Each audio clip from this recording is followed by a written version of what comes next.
ابھی سورہ مبارکہ کا وہ رکوع ہم پڑھ رہے ہیں کہ جو آج کے حالات میں اہم ترین ہے، اس لیے کہ اس دور میں اللہ کے خلاف بغاوت کی سب سے بڑی شکل تو ہے غیر اللہ کی حاکمیت کا تصور۔ سب سے بڑا شرک یہ ہے، نفسیاتی اعتبار سے سب سے بڑا شرک، مادے پر توکل، بتوں سے تجھ کو امید ہے خدا سے نو امیدی، مجھے بتا تو صحیح اور کافری کیا ہے۔ لیکن یہ نفسیاتی اور داخلی بات ہے۔ خارجی اور واقعاتی دنیا میں سب سے بڑا شرک اس وقت وہ غیر اللہ کی حاکمیت، جو اب عوامی شکل اختیار کر گئی، عوامی حاکمیت۔ اور اس کے بعد اس وقت کے گناہوں میں، بدعملی میں سب سے بڑا فساد جو ہے وہ سود کی بنیاد پر ہے۔ سب سے بڑا فتنہ، سب سے بڑا فساد دنیا میں جو اس وقت سب سے بڑی شیطنت ہے، جو یہودیوں کے ذریعے سے پورے گلوب کو اپنی گرفت میں لینے کے لیے بےتاب ہے، وہ یہی ہے جو سود کا ہتھ کنڈا ہے، اس کی حرمت۔ یہاں ایک سوال میرے ذہن میں کبھی کبھی پیدا ہوتا تھا کہ یہ جو پہلی آیت ہے اس کا تعلق تو انفاق فی سبیل اللہ کے ساتھ ہے، اسے پچھلے رکوع کے ساتھ شامل ہونا چاہیے تھا، لیکن بعد میں یہ حقیقت مجھ پر منکشف ہوئی کہ بڑی حکمت کے ساتھ اس آیت کو اس رکوع کے ساتھ شامل کیا گیا ہے۔ وہ حکمت میں بعد میں بیان کروں گا۔ الذین ینفقون اموالہم باللیل والنہار، وہ لوگ کہ جو اپنا مال خرچ کرتے رہتے ہیں رات کو بھی دن میں بھی، سرًا وعلانیۃً، خفیہ طور پر بھی اعلانیہ بھی، صدقات واجبہ اعلانیہ، صدقات نافلہ خفیہ، انفاق فی سبیل اللہ خفیہ، فلہم اجرہم عند ربہم ولا خوف علیہم ولا ہم یحزنون، ان کے لیے ان کا اجر محفوظ ہے ان کے رب کے پاس، نہ ان پر کوئی خوف طاری ہوگا اور نہ ہی وہ کسی حزن سے دوچار ہوں گے۔ الذین یاکلون الربا، اب ربا کا مسئلہ شروع ہو رہا ہے، جو سود کھاتے ہیں۔ وجہ کیا ہے؟ اصل مسئلہ ہے اس سرپلس ویلیو کا۔ آپ کا کوئی شغل ہے، آپ کی ملازمت ہے، آپ کما رہے ہیں، آپ کا خرچ پورا ہو رہا ہے، کچھ بچت بھی ہو رہی ہے۔ اب اس بچت کا اصل مصرف کیا ہے؟ یسألونک ماذا ینفقون قل العفو، اصل راستہ تو یہ ہے کہ اس کو دے دو اللہ کی راہ میں، یا محتاجوں کو یا اللہ کے دین کو۔ لیکن اب جو سود خورانہ ذہنیت ہے وہ یہ کہ اس بچت کو بھی مزید کمائی کا ذریعہ بناؤ، یہ سود خورانہ ذہنیت ہے۔ لہذا اصل میں سود خوری انفاق کا کی ضد ہے، اور یہ عقدہ مجھ پر کھلا جبکہ القرآن یفسر بعضہ بعضا، اس اصول کے تحت جب سورہ روم کی آیات کا میں نے مطالعہ کیا، وہاں یہی شکل آپ کو نظر آئے گی کہ ان دونوں کو مقابلے میں لایا گیا ہے، اللہ کی رضا جوئی کے لیے انفاق اور ربا، سود پر رقم دینا۔ وما آتیتم من ربا لیربو فی اموال الناس فلا یربو عند اللہ، جو کچھ تم دیتے ہو سود پر کہ وہ بڑھے لوگوں کے مال میں، محنت وہ کر رہا ہے اور آپ اس کی کمائی میں سے آپ وصول کر رہے ہیں اپنے اس سرمایہ کی وجہ سے، تو یہ گویا کہ آپ کا مال اس کے مال میں اس کی محنت سے بڑھ رہا ہے۔ الذی ما آتیتم من ربا لیربو فی اموال الناس فلا یربو عند اللہ، اللہ کے ہاں بڑھوتری نہیں ہوتی۔ وما آتیتم من زکوۃ تریدون وجہ اللہ فاولئک ھم المضعفون، اور وہ جو تم زکوٰۃ اور صدقات میں دے دیتے ہو اللہ کی رضا جوئی کے لیے، تو وہ ہیں جو دوہرے چوہرے کر رہے ہیں، ان کا مال بڑھ رہا ہے، اس کی بڑھوتری ہو رہی ہے۔ تو انفاق فی سبیل اللہ، صدقات، زکوٰۃ، اس کے بالمقابل، اس کے برعکس ہے اپنی اس بچت کے مال کو، اور آپ کو معلوم ہے آج کی بینکنگ سسٹم کا سب سے زیادہ زور بچت بچت بچت کی اسکیم، اور یہ سب کا سب جو ہے در حقیقت saving bank, saving account, save کرو، لیکن سیو کرو مزید کمانے کے لیے۔ سیو جو ہے اس لیے نہیں ہے کہ اپنا پیٹ کاٹو اور غرباء کو دو، اپنا سٹینڈرڈ آف لیونگ کم کرو اور اللہ کے دین کے لیے خرچ کرو، یہ نہیں، بلکہ اس لیے کہ وہ جو تم بچاؤ وہ ہمیں دو، تاکہ وہ ہم سود پر زیادہ رقم، زیادہ شرح سود پر دوسروں کو دے اور تھوڑا شرح سود تمہیں دے دیں۔ اب اس کے برعکس الذین یاکلون الربا، جو لوگ سود کھاتے ہیں، لا یقومون الا کما یقوم الذی یتخبطہ الشیطان من المس، وہ نہیں کھڑے ہوتے مگر ان کی طرح سے کہ جن کو شیطان نے مخبوط الحواس بنا دیا ہو چھو کر۔ یہاں عام طور پر یہ سمجھا گیا کہ یہ قیامت کے دن کا نقشہ ہے، یہ قیامت کے دن کا نقشہ تو ہوگا ہی، اس دنیا میں بھی سود خوروں کا حال یہی ہے۔ اور اگر ان کا نقشہ دیکھنا ہو تو کسی سٹاک ایکسچینج کو جا کے دیکھ لیجیے، معلوم ہوگا دیوانے ہیں، پاگل ہیں، چیخ رہے ہیں، دوڑ رہے ہیں، بھاگ رہے ہیں، وہ انسان نہیں نظر آتے اس وقت جو بھی کچھ ہو رہا ہوتا سٹاک ایکسچینج کے اندر۔ مخبوط الحواس انسان جو ہے وہ ہو جاتا ہے، یہ سود خوری کی وجہ سے۔ الذین یاکلون الربا لا یقومون الا کما یقوم الذی یتخبطہ الشیطان من المس ذلک بانہم قالوا انما البیع مثل الربا، اور ان کے سب سے بڑھ کر مخبوط الحواس ہونے کا مظہر یہ ہے، یہ اس لیے کہ وہ کہتے ہیں کہ بیع بھی تو ربا کی طرح ہے، بیع بھی تو سود ہے۔ میں نے 100 روپے کا مال خریدا، 110 میں بیچ دیا، 10 بچ گئے، یہ ربا ہے، ربا جائز ہے۔ 100 روپے کسی کو دیے اور 110 لیے، یہ سود ہو گیا۔ بھائی کیوں ہو گیا؟ 100 روپے کی شے دے دی، 100 روپیہ دے دیا، کیا فرق پڑا؟ 10 لاکھ کا مکان بنایا، 4000 کے قرضے کے ماہانہ کرائے پر دے دیا، جائز ہو گیا۔ 10 لاکھ کسی کو دیا اور اس سے 4000 روپیہ مہینہ دینا شروع کیا، یہ سود ہو گیا، حرام ہو گیا۔ عقلی طور پر یہ باتیں ہیں کہ جو سود کے حامیوں کی طرف سے کہی جاتی ہیں۔ انما البیع مثل الربا، بیع میں کبھی جو نفع ہوتا ہے، ربح اور ربا، یہ میں اس وقت بیان کر چکا ہوں سورہ بقرہ کے دوسرے رکوع کے ضمن میں۔ تو یہ جان لیجئے کہ اس ظاہری سے مناسبت کی وجہ سے ان کا مخبوط الحواس لوگ جو ہیں وہ اس دونوں کے اندر کوئی فرق محسوس نہیں کرتے۔ یہاں اللہ تعالیٰ نے ان کے قول کا عقلی جواب نہیں دیا، بلکہ جواب کیا دیا؟ احل اللہ البیع وحرم الربا، اللہ نے بیع کو حلال قرار دیا ہے اور ربا کو حرام قرار دیا ہے۔ اب تم بات یہ کرو، اللہ کو مانتے ہو یا نہیں؟ رسول کو مانتے ہو یا نہیں؟ قرآن کو مانتے ہو کہ نہیں؟ یا اپنی عقل کو مانتے ہو؟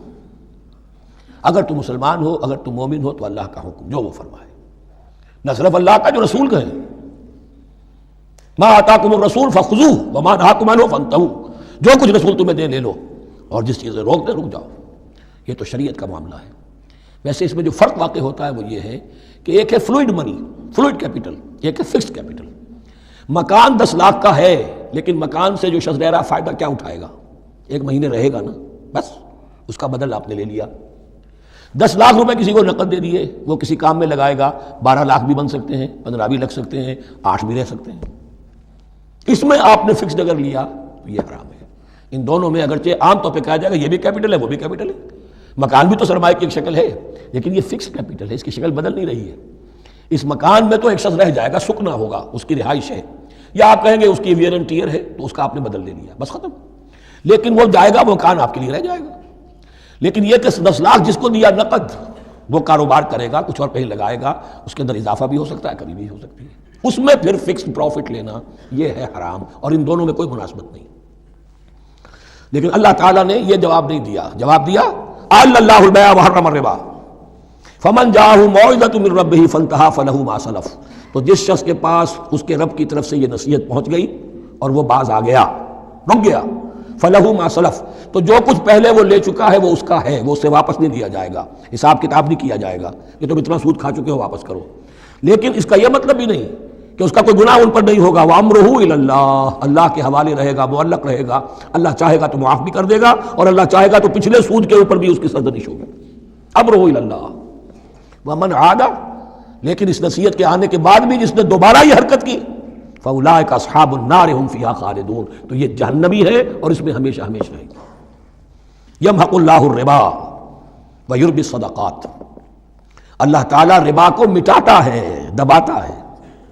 اور ہمارے زمانے میں شیخ محمود احمد مرحوم نے ایک کتاب لکھی ہے مین اینڈ منی، اس میں ثابت کیا ہے جہاں جو یہ سود کا معاملہ چلتا ہے 3 چیزیں ساتھ ساتھ بڑھتی چلی جاتی ہیں۔ جتنا سود بڑھے گا ان امپلائمنٹ بڑھے گی، انفلیشن بڑھے گی، نتیجے میں انٹرسٹ ریٹ بڑھے گا، جیسے انٹرسٹ ریٹ بڑھے گا ان امپلائمنٹ مزید ہوگی، انفلیشن زیادہ ہوگی، اٹس اے ویشس سرکل، اور اسی کے نتیجے میں تباہی ہو جاتی ہے، چھپی رہتی ہے وہ تباہی۔ وہ تو ایک ہی وقت میں بینک کرپٹ ہوگا، کوئی بینک، بڑے بڑے بینک جو ہیں دیوالے نکلیں گے، ابھی جو کوریا کا حشر ہو رہا ہے اور جو اس سے پہلے روس کا ہو چکا ہے، یہ سارا جو ہے یہ یوں سمجھیے شیش محل کی طرح ہے، اس میں تو ایک پتھر پڑے گا تو ٹکڑے ہو جائیں گے۔ وَمَنْ عَادَ فَأُولَٰئِكَ أَصْحَابُ النَّارِ هُمْ فِيهَا خَالِدُونَ يَمْحَقُ اللَّهُ الرِّبَا وَيُرْبِي الصَّدَقَاتِ، اللہ تعالیٰ پالتا ہے، صدقات کو پالتا ہے، بڑھاتا ہے اللہ کے ہاں۔ وہ آیت میں سنا چکا ہوں آپ کو، سورہ روم کی 39ویں آیت ہے یہ، وَمَا آتَيْتُم مِّن رِّبًا لِّيَرْبُوَ فِي أَمْوَالِ النَّاسِ فَلَا يَرْبُو عِندَ اللَّهِ وَمَا آتَيْتُم مِّن زَكَاةٍ تُرِيدُونَ وَجْهَ اللَّهِ فَأُولَٰئِكَ هُمُ الْمُضْعِفُونَ وَاللَّهُ لَا يُحِبُّ كُلَّ كَفَّارٍ أَثِيمٍ، اور اللہ کو ہرگز پسند نہیں ہے وہ سب کہ جو ناشکرے ہیں اور گناہگار ہیں۔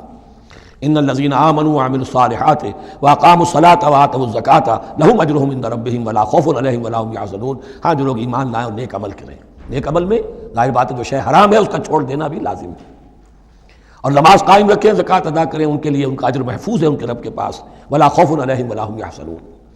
یا ایھا الذین آمنوا اتقوا اللہ وذروا ما بقی من الربا، اے ایمان والو اللہ کا تقوی اختیار کرو اور چھوڑ دو جو رہ گیا ہے سود میں سے۔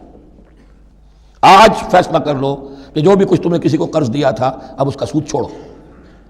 یا ایھا الذین آمنوا اتقوا اللہ وذروا ما بقی من الربا ان کنتم مؤمنین، اگر تم مومن ہو، فإن لم تفعلوا، اور اگر تم نے ایسا نہ کیا، باز نہ آئے، فاذنوا، تو کان کھول کر سن لو، بحرب من اللہ ورسولہ، اللہ اور اس کے رسول کی طرف سے اعلان جنگ۔ یہ الٹیمیٹم ہے، اگر باز نہیں آتے سود سے۔ دیکھیے کسی اور گناہ پر یہ بات نہیں آئی، اللہ اور اس کے رسول کی طرف سے اعلان جنگ۔ وَإِن تُبْتُمْ فَلَكُمْ رُءُوسُ أَمْوَالِكُمْ، اگر تم توبہ کرو تو تمہارے جو اصل راس المال ہے وہ تمہیں لوٹا دیے جائیں گے۔ سود چھوڑ دو، راس المال واپس لے لو۔ لا تظلمون ولا تظلمون، نہ تم ظلم کرو سود لے کر اور نہ تم پر ظلم کیا جائے کہ تمہارا راس المال بھی دبا دیا جائے۔ لا تظلمون ولا تظلمون۔ وَإِن كَانَ ذُو عُسْرَةٍ، اور اگر تمہارا جو مقروض ہے وہ تنگی میں ہے، وہ تنگ دستی میں ہے، فَنَظِرَةٌ إِلَىٰ مَيْسَرَةٍ، تو انہیں انتظار کرو، پھر اسے مہلت دو کہ اس کے ہاں کشادگی پیدا ہو جائے، آسانی سے وہ آپ کی رقم، آپ کا قرض واپس کر سکے۔ لیکن اس سے بھی آگے وَأَن تَصَدَّقُوا خَيْرٌ لَكُمْ، تم صدقہ ہی کر دو۔ تمہارا بھائی غریب تھا، اس کو تم نے قرض دیا تھا، کچھ سود لے کر کھا بھی چکے ہو، اب جو ہے سود، اب تو باقی سود کو تو چھوڑا ہی ہے، اگر وہ راس المال بھی بخش دو اس کو، یہ انفاق ہو جائے گا، یہ قرض حسنہ اللہ کو ہو جائے گا، یہ تمہارا جو ہے ذخیرہ آخرت بن جائے گا۔ تو یوں سمجھیے کہ جو بھی جو ہے جس کو سرپلس ویلیو میں نے کہا تھا اسلامی معیشت کے اندر، جو بچت ہے آپ کی، اس بچت کا سب سے اونچا مصرف کیا ہے؟ صدقہ دے دو، انفاق کر دو۔ اس سے کم تر کیا ہے؟ قرض حسنہ، قرض دے دو کسی کو تاکہ وہ اپنی ضرورت چلا لے، اس کا کاروبار رکا ہوا تھا وہ چل پڑے گا اور تمہیں پھر وہ اپنی اصل رقم واپس کر دے گا، یہ قرض حسنہ اس سے کم تر درجہ ہے۔ تیسرا درجہ ایک اور بھی ہے جو جائز تو ہے مکروہ، پسندیدہ نہیں ہے۔ تم زیادہ ہی خسیس ہو، چلو مزاربت پر دے دو، اور مزاربت یہ ہے کہ رقم تمہاری کام وہ کرے گا، اگر بچت ہو جائے تو تم بھی لے لینا، اگر نقصان ہو جائے تو کوئی تاوان نہیں لے سکتے اس سے، یہ ہے مزاربت۔ اس کے بعد اگر تم کہو کہ میں دے رہا ہوں، مجھے اتنے % تو بہرحال تم نے دینا ہی دینا ہے، اس سے بڑھ کر حرام شے کوئی نہیں۔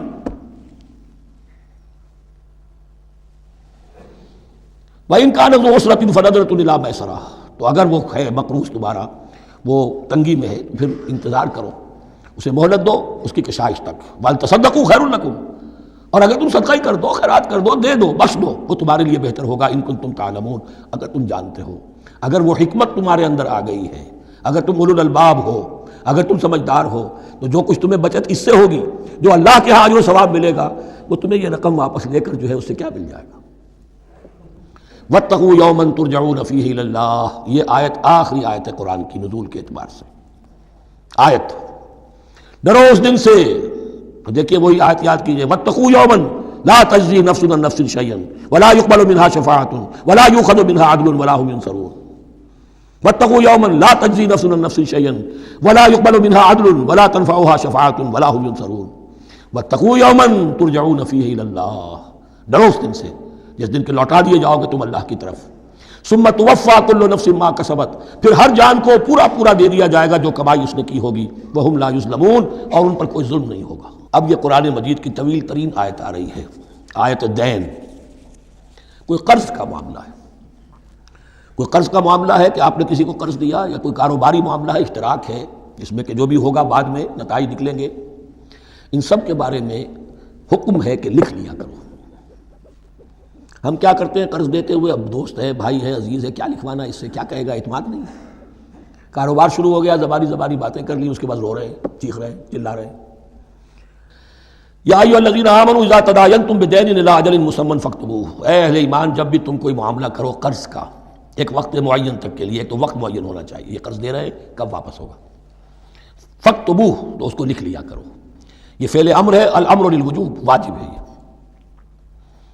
وَلْيَكْتُبْ بَيْنَكُمْ كَاتِبٌ بِالْعَدْلِ، اور چاہیے کہ کوئی لکھنے والا تمہارے مابین عدل کے ساتھ، لکھنے والا کوئی ڈنڈی نہ مار جائے، انہیں بھی چاہیے کہ وہ صحیح صحیح لکھے۔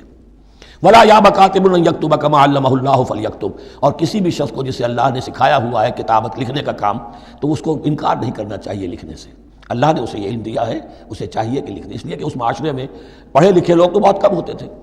اب بھی یہ ہوتا ہے، عرائض نویس وغیرہ ہوتے ہیں، وثیقہ نویس ہوتے ہیں، پیسے دے کے ان کو جو لکھواتے ہیں، لیکن اگر کوئی وثیقہ نویس جو ہے بے ایمانی کرے اور لکھنے میں کوئی کمی کر جائے تو جو جس کے اوپر ذمہ داری ہے اسے نقصان پہنچ جائے گا۔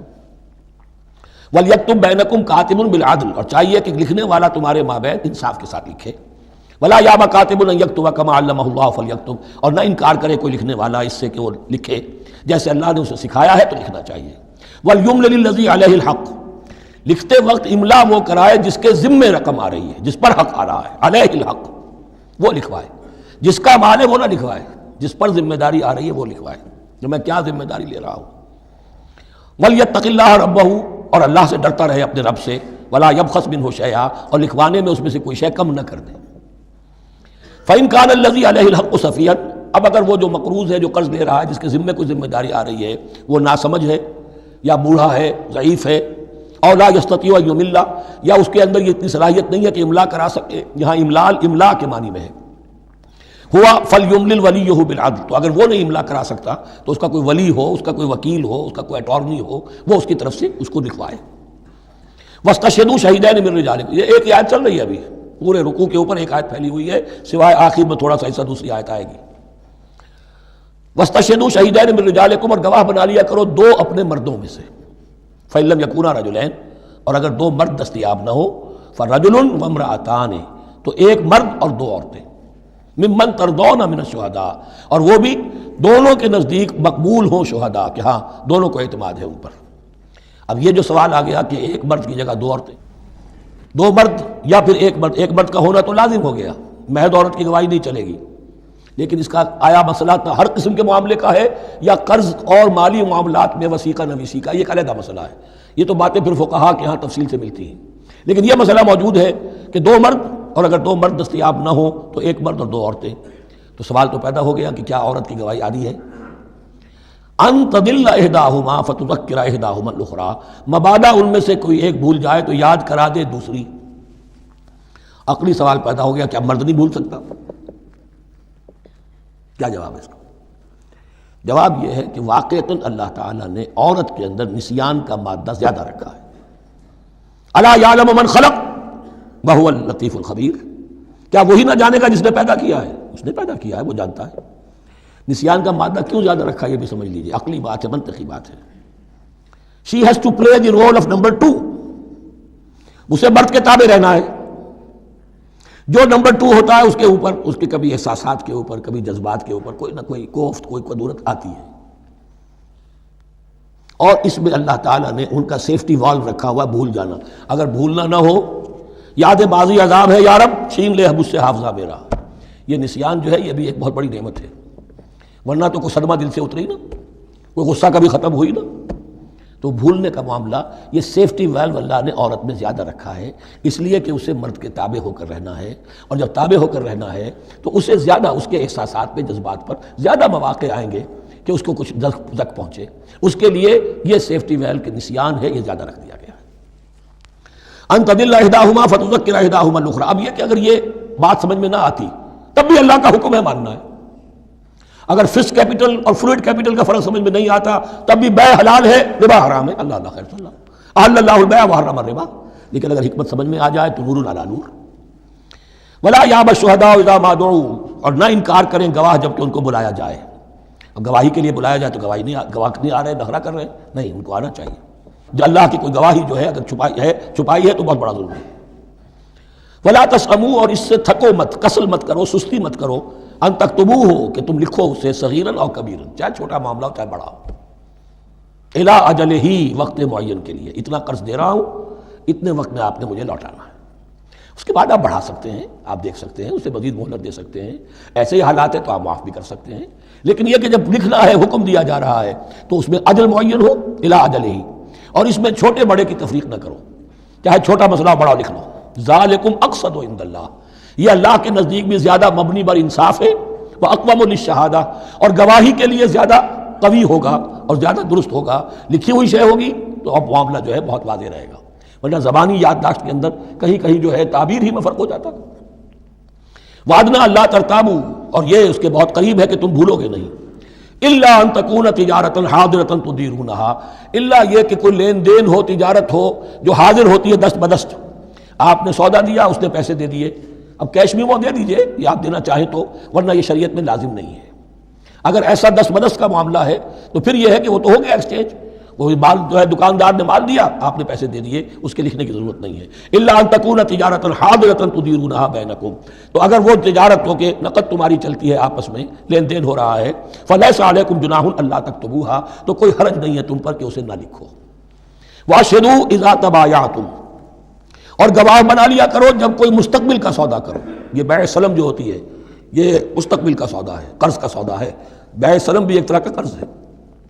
آج آپ طے کرتے ہیں کسی شخص سے، کسی کاشتکار سے، زمیندار سے کہ اگلا موسم جو آئے گا فصل کا، گیہوں کی فصل کا، تو اتنے روپے من کے حساب سے 500 من گندم میں آپ سے لوں گا، یہ بیع سلم کہلاتی ہے، اور اس میں لازم ہے کہ پوری قیمت ابھی ادا کر دیں، لیکن اس میں بھی کہ اس وقت آپ کو اتنی گندم دینی ہے، اس کو لکھوا لو اور اس پر 2 گواہ بنا لو۔ واشهدوا اذا تبايعتم ولا يضار كاتب ولا شهيد، اور نہ نقصان پہنچایا جائے کسی لکھنے والے کو یا گواہ کو، اور نہ نقصان پہنچائے کوئی لکھنے والا یا گواہ، یہ ادار دونوں کے لیے آ جائے گا، یہ معروف بھی ہے اور مجور بھی ہے، نہ ضرر پہنچایا جائے اور نہ ضرر پہنچائے، نہ کوئی کاتب اور نہ کوئی شہید گواہ۔ وَإِن تَفْعَلُوا، اگر تم ایسا کرو گے، نقصان پہنچاؤ گے، فَإِنَّهُ فُسُوقٌ بِكُمْ، تو یہ تمہارے لیے بہت بڑے گناہ کی بات ہوگی۔ وَاتَّقُوا اللَّهَ، اللہ سے ڈرو، وَيُعَلِّمُكُمُ اللَّهُ، اللہ تمہیں تعلیم دے رہا ہے، وَاللَّهُ بِكُلِّ شَيْءٍ عَلِيمٌ، اللہ ہر چیز کا علم رکھنے والا ہے۔ یہ ایک آیت ہوئی ہے، آخری پارے کی میرا خیال ہے 4 5 6 صورتیں جمع کر لیں تو جا کر یہ ایک آیت کا حجم برابر ہوگا۔ جو میں نے کہا تھا کہ آیات کی تعیین توقیفی ہے، یہ ہمارے حساب کتاب سے، گرامر سے، منطق سے، علم بیان سے کسی سے کوئی تعلق نہیں اس کا۔ وَإِن كُنتُمْ عَلَىٰ سَفَرٍ، اور اگر تم سفر پر ہو، وَلَمْ تَجِدُوا كَاتِبًا، اب وہاں کوئی لین دین کا معاملہ ہو گیا، قرض کا ہو گیا، کاتب کوئی ہے نہیں، فَرِحَانٌ مَقْبُوضَةٌ، تو کوئی گروی شے رکھ لو قبضے میں، فلاں شے آپ کے قبضے میں رہے گی، آپ اتنے پیسے مجھے دے دیجئے، میں جب یہ واپس کر دوں گا اپنی چیزیں آپ میری چیز مجھے لوٹا دیجیے، یہ رہن ہے مقبوضہ۔ لیکن رہن سے کوئی فائدہ اٹھانے کی اجازت نہیں، وہ سود ہو جائے گا۔ اگر مکان رہن رکھا گیا ہے، قبضہ تو ہوگا اس کا، لیکن یہ کہ وہ اس کا کرایہ نہیں لے سکتا، کرایہ مالک کو جائے گا، اس سے کوئی استفادہ نہیں کر سکتا اس مال سے۔ رہان المقبوضہ۔ فإن أمن بعضكم بعضا، پھر اگر کوئی شخص اب اطمینان کرتا ہے اور اعتبار کرتا ہے تم میں سے بعض کسی بعض کا، فَلْيُؤَدِّ الَّذِي اؤْتُمِنَ أَمَانَتَهُ، تو اب چاہیے اس شخص کو کہ جس کے اوپر یہ امانت آئی ہے، اگرچہ اس کے پاس رہن دینے کو کچھ نہیں تھا، یا یہ کہ دوسرے بھائی نے اس پر اعتماد کیا اور اس کی وجہ سے کوئی شے رہن نہیں لی، تو اب اس سے کوئی غلط فائدہ نہ اٹھائے، وہ گویا کہ اس کے پاس جو اس نے قرض لیا امانت ہے، اس کے پاس وہ امین بنایا گیا ہے۔ فَلْيُؤَدِّ الَّذِي اؤْتُمِنَ أَمَانَتَهُ، کہ اپنی امانت واپس لوٹائے، وَلْيَتَّقِ اللَّهَ رَبَّهُ، اور ڈرے اللہ سے جو اس کا رب ہے۔ وَلَا تَكْتُمُوا الشَّهَادَةَ، اور دیکھو گواہی کو چھپایا نہ کرو، وَمَن يَكْتُمْهَا فَإِنَّهُ آثِمٌ قَلْبُهُ، اور جو کوئی گواہی کو چھپائے گا تو اس کا دل گناہ میں مبتلا ہو جائے گا، دل داغدار ہو گیا تو رہ کیا گیا۔ واللہ بما تعملون علیم، اور جو کچھ تم کر رہے ہو اللہ اسے جانتا ہے۔ اللہ کے فضل و کرم سے آخری رکوع پر ہم پہنچ گئے، اور یہ بڑا ایک یوں سمجھیے 3 آیتوں پر مشتمل رکوع ہے، جیسے کہ وہ رکوع جو ہم نے پڑھا تھا جس میں آیت الکرسی 4 آیتیں ہیں وہ، اور یوں کہہ کے کہا جا سکتا ہے کہ یہ 2 رکوع ایک دوسرے کے بالکل بالمقابل ہیں اپنی عظمت میں اور مقام میں۔ آیت الکرسی کی جگہ یہاں ایک دعا کی آیت ہے، جامع ترین دعا جو آئے گی آخری آیت میں، للہ ما فی السماوات و ما فی الارض۔ اکثر و بیشتر آپ دیکھیں گے سورتوں کے اختتام پر یہ الفاظ پھر آتے ہیں، اللہ ہی کا ہے جو کچھ بھی ہے آسمانوں اور زمین میں۔ وَإِن تُبْدُوا مَا فِي أَنفُسِكُمْ أَوْ تُخْفُوهُ، اور جو کچھ تمہارے دلوں میں ہے خواہ تم اسے ظاہر کرو خواہ چھپاؤ، یحاسبکم بہ اللہ، اللہ تم سے محاسبہ کر لے گا، تمہاری نیتیں اس کے علم میں ہیں۔ ان اللہ لا ينظر الى صورکم ولا الى اموالکم ولکن ينظر الى قلوبکم واعمالکم، اللہ تمہاری صورتوں کو نہیں دیکھتا، تمہارے مال و دولت کو نہیں دیکھتا، تمہارے دل کو دیکھتا ہے، تمہارے اعمال کو دیکھتا ہے۔ تو دل میں جو کچھ ہے خواہ کتنا ہی چھپا لو، اللہ کے محاسبے سے نہیں بچو گے۔ فَيَغْفِرُ لِمَن يَشَاءُ وَيُعَذِّبُ مَن يَشَاءُ، پھر وہ بخش دے گا جس کو چاہے گا اور عذاب دے گا جس کو چاہے گا۔ اختیار مطلق اللہ کے ہاتھ میں ہے۔ ہمارے ہاں اہل سنت کا عقیدہ یہی ہے، اللہ پر لازم نہیں ہے کہ وہ نیکوکار کو اس کا جزا ضرور دے اور بدکار کو اس کی سزا ضرور دے، اللہ کرے گا ایسا، یہ دوسری بات ہے، لیکن اللہ کی شان اس سے بہت اعلیٰ اور عرفہ ہے کہ اس پر کسی شے کو لازم قرار دیا جائے، اس کا اختیار مطلق ہے، مطلق ہے۔ یفعل اللہ ما یرید، یفعل اللہ ما یشاء۔ اہل تشیع کا کہنا یہ ہے کہ اللہ پر عدل واجب ہے، اہل سنت کہتے ہیں اللہ عدل کرے گا، جزا و سزا میں عدل ہوگا، یہ ہم مانتے ہیں، واقعہ ہے، لیکن ہم یہ نہیں کہتے کہ اللہ پر عدل واجب ہے، اللہ پر کوئی شے واجب نہیں، بلکہ اللہ نے تو کتب علی نفسہ الرحمہ، اپنے اوپر واجب کیا ہے رحمت کو۔ وجوب کا لفظ جو آتا ہے اللہ پر وہ تو رحمت کا ہے، کتب علی نفسہ الرحمہ، اللہ نے اپنی ذات کے اوپر واجب کر لیا رحمت کو۔ واللہ علی کل شیء قدیر، اور اللہ ہر چیز کی قدرت رکھتا ہے۔ آمن الرسول بما انزل الیہ من ربہ والمؤمنون، ایمان لائے رسول صلی اللہ علیہ وسلم اس چیز پر کہ جو نازل کی گئی ان کی جانب ان کے رب کی طرف سے۔ غور طلب بات ہے، یہ بڑا باریک نکتہ ہے۔ نبی پر جب وحی آئی ہے کیسے پہچان لیا کہ یہ بدروح نہیں ہے، یہ جبرائیل ہے؟ آخر کوئی اشتباہ بھی تو ہو سکتا تھا، پہلا تجربہ تھا۔ اس سے پہلے نہ آپ نے کہانت سیکھی، نہ آپ نے کوئی اور اس طرح کی نفسیاتی ایکسرسائزز کی، آپ تو کاروباری آدمی تھے، ایک بہت ہی بھرپور زندگی گزار رہے ہیں، اہل و عیال والے ہیں، کاروبار کر رہے ہیں، ہائیسٹ لیول کا کاروبار ہے، تو فطرت جو ہے وہ پہچانتی ہے۔ نبی کی فطرت وہ اتنی پاک اور صاف ہوتی ہے کہ اس کے اوپر کوئی بدروح کا کوئی اثر ہو ہی نہیں سکتا۔ بہرحال ہمارے لیے بڑی تسکین کی بات ہے کہ اللہ تعالیٰ نے رسول کے ایمان کے تذکرے کے ساتھ ہمارے ایمان کا تذکرہ کیا۔ آمن الرسول بما انزل الیہ من ربہ والمؤمنون، ایمان لائے رسول صلی اللہ علیہ وسلم اس چیز پر جو نازل کی گئی ان کی جانب ان کے رب کی طرف سے، اور ایمان لائے صاحب ایمان۔ اللہم ربنا اجعلنا منہم، اللہم ربنا اجعلنا منہم۔ کل آمن باللہ وملائکتہ وکتبہ ورسلہ، یہ دوسرا مقام ہے سورہ بقرہ کے اندر جس میں ایمان کے جو اجزاء ہیں ان کو گنا گیا ہے۔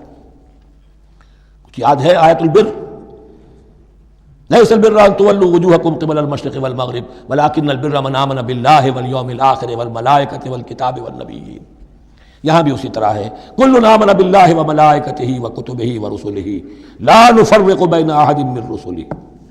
اور یہ تیسری مرتبہ بات آ گئی ہے کہ رسولوں کے درمیان کوئی تفریق نہیں کی جائے گی۔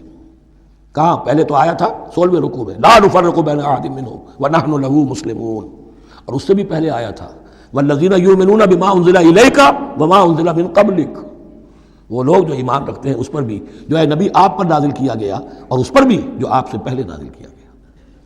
لا نفرق بین احد من رسلہ، ہم اس کے رسولوں میں سے کسی کے مابین کوئی تفریق نہیں کرتے۔ تفضیل اسی صورت میں ثابت ہے، تلک الرسل فضلنا بعضهم علی بعض منهم من کلم اللہ ورفع بعضهم درجات وقالوا سمعنا واطعنا، وہی بات کہ جو کہی گئی تھی جب ان سے کہا گیا تھا واسمعوا، کیا کہا تھا انہوں نے؟ سمعنا وعصینا، سمعنا واطعنا، وہ کہتے ہیں ہم نے سنا اور مانا۔ غفرانک ربنا، ہماری درخواست ہے پروردگار، تیری بخشش مانگتے ہیں۔ غفرانک، نون پر زبر ہے، مفعول ہے، نسألک غفرانک، اے اللہ ہم تجھ سے سوالی ہیں، تجھ سے طلب کرتے ہیں، درخواست کرتے ہیں تیری مغفرت کا۔ وإلیک المصیر، اور تیری ہی جانب لوٹ جانا ہے۔ یہاں پر وہ ایمان بالآخرہ بھی آ گیا جو یہاں اوپر نہیں آسان۔ آمن باللہ وملائکتہ وکتبہ ورسلہ، پھر رسولوں کے ضمن میں لا نفرق بین احد من رسلہ، لیکن اس کے بعد وإلیک المصیر، مغفرت اور اللہ کی طرف ہی لوٹ جانا ہے ہمارا، اس میں ایمان بالآخرہ آ گیا۔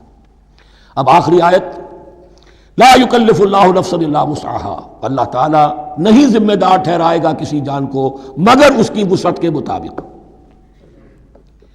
یہ بہت بڑے فضل و کرم والی آیت ہے، جیسے میں نے کہا تھا میگنا کارٹا جو ہے انسانی حقوق کا، کہ اجیب دعوت الداع اذا دعان، جہاں بھی مجھے کوئی پکارے، جب پکارے میں اس کی پکار سنتا ہوں، قبول کرتا ہوں۔ ہاں فلیؤمنوا بی فلیستجیبوا لی، انہیں بھی چاہیے کہ میرا کہنا مانے، دو طرفہ بات چلے گی، یک طرفہ نہیں۔ میری مانو، اپنی منواؤ، تم دعائیں کرو گے ہم قبول کریں گے، تم ہماری بات نہیں مانتے پھر تمہاری دعا تمہارے منہ پر دے ماری جائے گی۔ کرتے رہو قنوت نازلہ 40 دن کے 80 دن پڑھتے رہو، ڈھاکہ تو بیٹھ ہی جائے گا، بیٹھ گئے۔ یہودیوں سے شکست تو ہو ہی جائے گی، ہو گئی۔ کرتے رہو، حرمین میں پڑھتے رہو قنوت نازلہ، مکے میں پڑھو، مدینے میں پڑھو، پوری دنیا میں پڑھو۔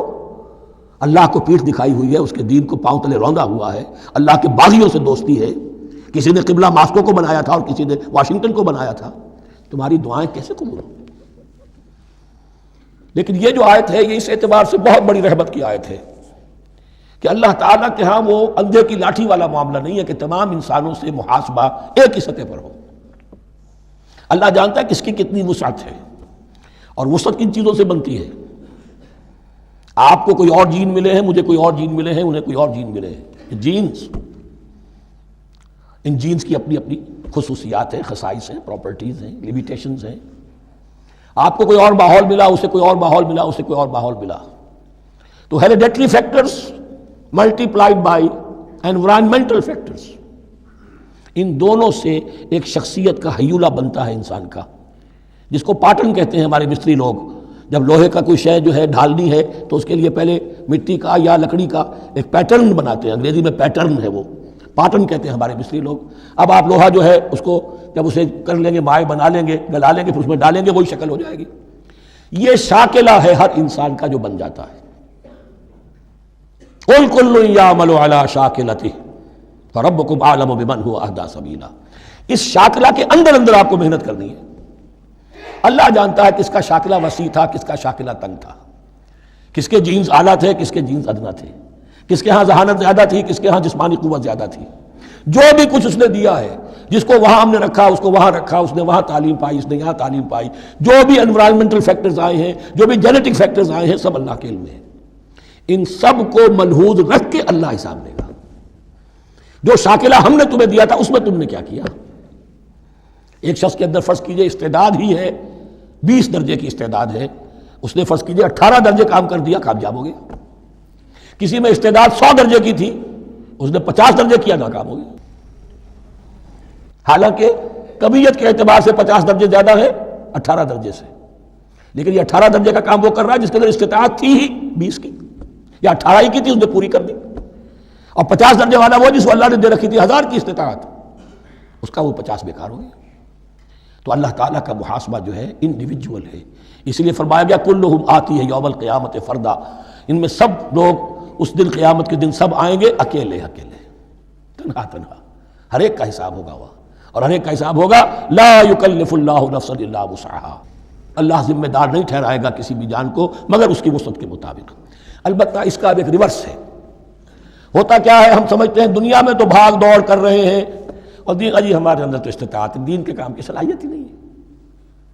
دنیا میں دیکھیں بڑے کامیاب تیزی کے ساتھ دوڑ رہے ہیں، کامیاب پر کامیاب. دین ہمارے اندر تو استطاعت نہیں ہے، استعداد ہی نہیں ہے، کیا کریں. یہ دھوکہ ہے، سیلف ڈسپشن ہے.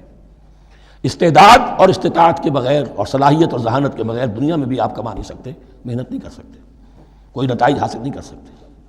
یہ دھوکہ اپنے آپ کو نہ دیجیے. یہ ہے جو کچھ کر سکتے ہو کیجیے، کھودیے اپنی شخصیت کو، کھود کھود کر جو نکال سکتے ہو نکال دیجیے. ہاں آپ نکال سکیں گے اتنا ہی جتنا آپ کے اندر ودیت ہے، زیادہ کہاں سے لے آئیں گے. اور اللہ نے کس میں کیا ودیت کیا ہے وہ جانتا ہے. اس کا حساب لینا جو ہے محاسبہ وہ اس پر ہے کہ جو اس نے تمہیں دیا ہے. اور یہ مضمون قرآن مجید میں 5 مرتبہ آیا ہے بہت اہمیت کے ساتھ. لا یکلف اللہ نفسا الا وسعہا لہا ما کسبت وعلیہا ما اکتسبت. اسی جان کے لیے ہے جو اس نے کمایا، اور اس کے اوپر وبال بنے گا جو اس نے برائی کمائی. لیکن لام اور علا، لہا ما کسبت، جو بھی اس نے نیکی کمائی اس کے حق میں ہے، اس کے لیے ہے، اس کا اجر ملے گا، ثواب ملے گا. اور جو بدی کمائی وہ اس پر وبال بنے گا، اسی کے لیے اس کو سزا ملے گی، اسی کے حوالے سے. اب وہ آخری دعا آ گئی جامع ترین اور عظیم ترین دعا ہے قرآن مجید کی. ربنا لا تؤاخذنا ان نسینا او اخطانا. اہل ایمان کے راستے پر، عمل صالح کے راستے پر مقدور بھر، امکان بھر اپنی شخصیت کے کونوں کھدروں میں سے بھی نکال کر، اپنی ریزیڈول انرجیز کو بھی نکال کر اللہ کی راہ میں لگا لیں.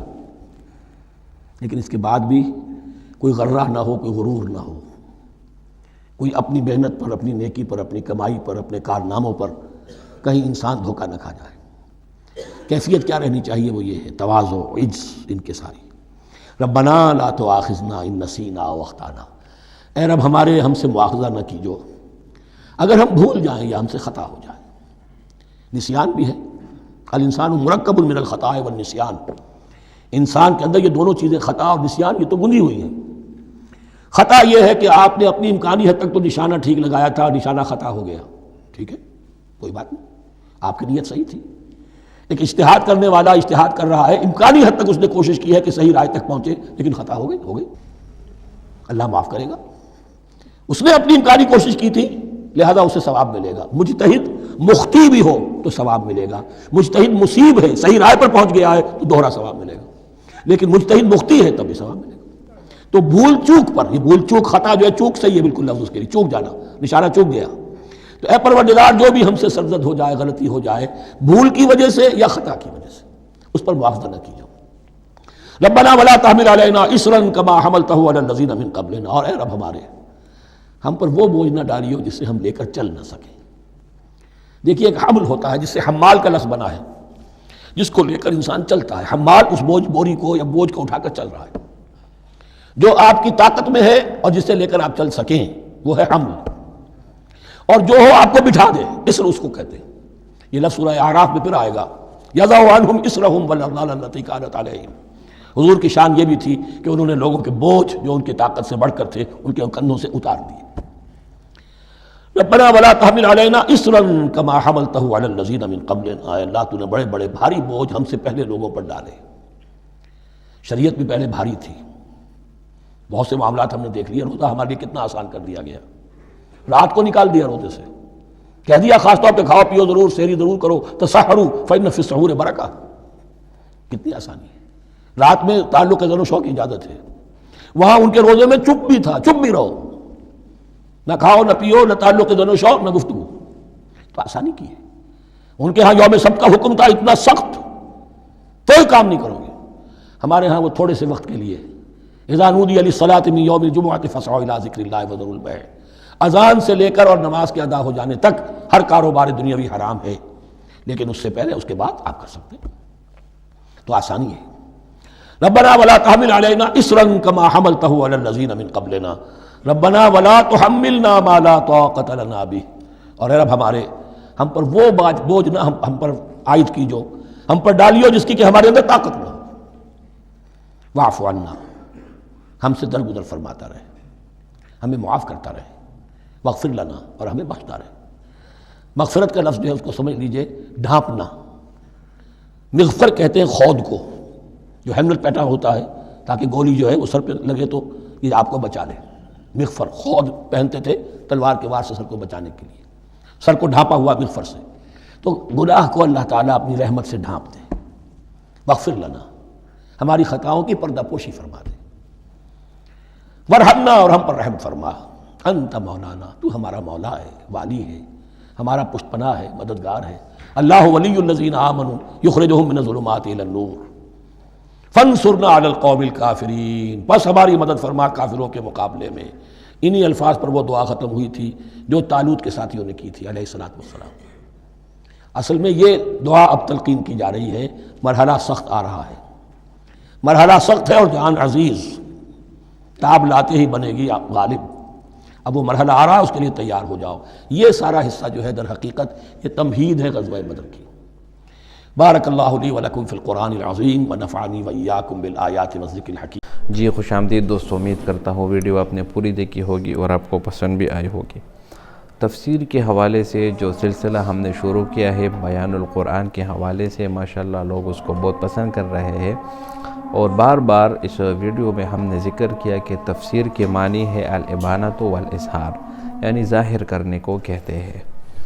اور تفسیر کو تفسیر اس لیے کہتے ہیں کیونکہ یہ قرآن مجید کی جو آیتیں ہیں ان کو واضح طور پر اور ان کو مکمل طور پر کھلا کر کے آپ کے سامنے رکھ دیا جاتا ہے, جس کی وجہ سے آپ قرآن مجید کے معنی اور الفاظ کو اچھی طریقے سے سمجھ سکتے ہیں.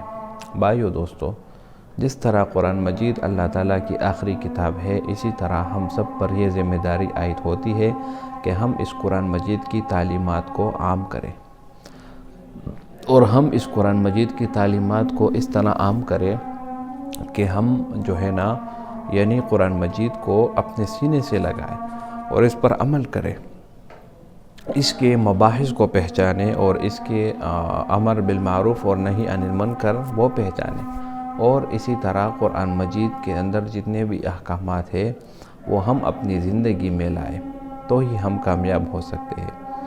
تو بھائیو دوستو, جو لوگ قرآن مجید پر عمل نہیں کرتے یا قرآن مجید کو سمجھتے ہوئے بھی اس پر عمل نہیں کرتے, تو قیامت کے دن وہ اس طرح سامنے آئیں گے کہ وہ جو ہے نا ان کے وہ نابینا ہوں گے. اسی لیے قرآن میں اللہ تعالیٰ فرماتے ہیں قال ربی لم حشرتنی اعمی وقد کنت بصیرا, کہ اے میرے رب میں کیوں اندھا ہوا, کہ دنیا میں تو میں دیکھنے والا تھا لیکن اب میں اندھا ہو گیا آخرت میں.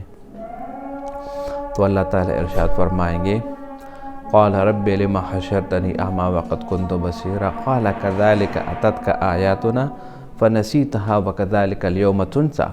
آپ کو میری آیات پہنچ رہی تھی، آپ نے آیات پہچانی، لیکن اس کے بعد آپ اسے بھول گئے۔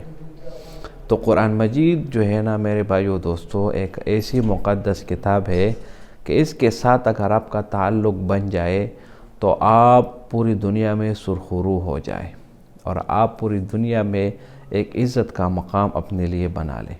لیکن اگر آپ قرآن مجید کو اپنے سینے سے نہیں لگائیں گے تو کبھی بھی آپ سرخرو نہیں ہو سکتے۔ یہی حدیث میں آتا ہے کہ اس قرآن کی وجہ سے اللہ تعالیٰ بہت سی قوموں کو عزت دیتا ہے اور بہت سی قوموں کو اللہ تعالیٰ ذلت اور رسوائی میں دھکیل دیتا ہے۔ تو قرآن مجید میں آپ کے لیے سب سے ضروری چیز یہ ہے کہ آپ اس پر عمل کریں، صرف نظرے کی حد تک نہیں بلکہ اس پر عمل بھی کریں۔ اب جو حدیث آپ لوگوں نے سنی کہ قرآن کی وجہ سے اللہ تعالیٰ بہت سی قوموں کو عزت دیتا ہے، آپ دیکھیں امام کعبہ جب وہ کعبے میں آ کر نماز پڑھاتے تو کتنی اللہ تعالیٰ نے ان کو عزت دی ہوئی ہے۔ لوگ آگے پیچھے دوڑ کر ان سے ہاتھ ملانے کی کوشش کرتے ہیں لیکن ان کو ہاتھ ملانا بھی نصیب نہیں ہوتا۔ اسی طرح جتنے بھی بڑے بڑے شیخ القرآن ہیں جو قرآن کی تفسیر لوگوں کو بیان کرتے ہیں، کتنی بڑی بلند و مرتبہ اللہ تعالیٰ نے ان کو دیا ہوا ہے۔ لوگ اس پر پور نچاول کرتے ہیں اور لوگ چاہتے ہیں کہ یہ لوگ ہمارے مہمان بن کر آئے، ہمارے گھر تشریف لائے۔ اسی طرح آپ دیکھتے ہیں کہ رمضان المبارک میں جو حافظ قرآن جو ہے نا وہ قرآن کی تلاوت کرتا ہے اور قرآن کے پارے جو ہے نا وہ سناتا ہے تو کتنی عزت جو ہے نا اس کی جاتی ہے اور کتنی قدر اور بہت بڑی نظر سے ان کو دیکھا جاتا ہے۔ تو واقعی قرآن مجید کی وجہ سے اللہ تعالیٰ لوگوں کو عزت بھی دیتے ہیں اور اسی قرآن کی وجہ سے بہت سارے لوگ ذلیل اور رسوا بھی ہوتے ہیں۔ وہ لوگ ہیں جو قرآن پڑھتے تو ہے لیکن اس پر عمل نہیں کرتے اور اس کو اپنی زندگی میں نہیں لاتے۔ اسی طرح حدیث میں آتا ہے خیرکم من تعلم القرآن وعلمہ، تم میں سے بہترین انسان وہ ہے جو خود قرآن سیکھے اور دوسروں کو سکھائے۔ یعنی تم میں سے بہترین انسان وہ ہے جو خود قرآن سیکھے اور دوسروں کو سکھائے۔ تو بھائیو دوستو، قرآن مجید کو خود سیکھنا اور پھر دوسروں کو سکھانا یہ ہمیشہ سے آپ کی زندگی میں خوشیاں لائے گا اور یہ ہمیشہ سے آپ کی زندگی میں جو ہے نا چین اور سکون لائے گا۔ اور آپ قرآن کی خدمت کرتے رہو۔ اگر آپ ایک نورانی قاعدہ بھی پڑھاتے ہو تب بھی آپ جو ہے نا اس حدیث کے زمرے میں آئیں گے۔ تو تفاسیر جو ہے نا بہت ہی زیادہ ضروری ہے۔ اس کی وجہ سے آپ کے جو مسائل آپ کے ذہن میں آتے ہیں یا جو چیز آپ کی ذہن میں آتی ہے تو وہ فوراً اس قرآن کی وجہ سے وہ حل ہو جائیں گے۔ اسی طرح ایسے احکامات ہیں جو کہ قرآن نے تو بیان کر دیے لیکن اس کو سمجھنے کے لیے بندے کو تفسیر کی ضرورت پڑ جاتی ہے۔ جس طرح قرآن میں اللہ تعالیٰ فرماتے ہیں یوصیکم اللہ فی اولادکم للذکر مثل حظ الانثیین، میراث کے احکام۔ اب میراث کے احکام بہت زیادہ ہیں۔ اب جو ہے نا میراث کے احکام اگر کوئی یہاں پر سمجھے گا تو قرآن مجید سے براہ راست سمجھنا تھوڑا سا مشکل ہو جاتا ہے، اسی لیے بندہ تفسیر کی طرف جاتا ہے تو تفسیر سے ان کی جو وضاحت ہے اور ان کی جو معانی ہے وہ کھل کر سامنے آ جاتی ہے۔ تو بھائیو دوستو، قرآن مجید پر عمل کرنا اور اس کو اپنی زندگی میں لانا، یہی چیز آپ کو کامیابی کی طرف لے جائے گی اور یہی چیز آپ کو کامیابی و کامرانی عطا کرے گی۔ اسی طرح جو لوگ قرآن مجید پر عمل نہیں کرتے تو وہ کبھی بھی کامیاب نہیں ہو سکتے اور آخرت میں ان کی جو عذاب ہے، جو سزا ہے، وہ آپ کو میں نے بتا دی ہے۔ قرآن مجید کی آیت قال كذلك اتتك آیاتنا فنسیتها وكذلك اليوم تنسى۔ تو بھائیو دوستو، امید کرتا ہوں یہ ویڈیو آپ کو پسند آئی ہوگی۔ اگر ویڈیو آپ کو پسند آئے تو اس چینل کو سبسکرائب کریں۔ بہت شکریہ۔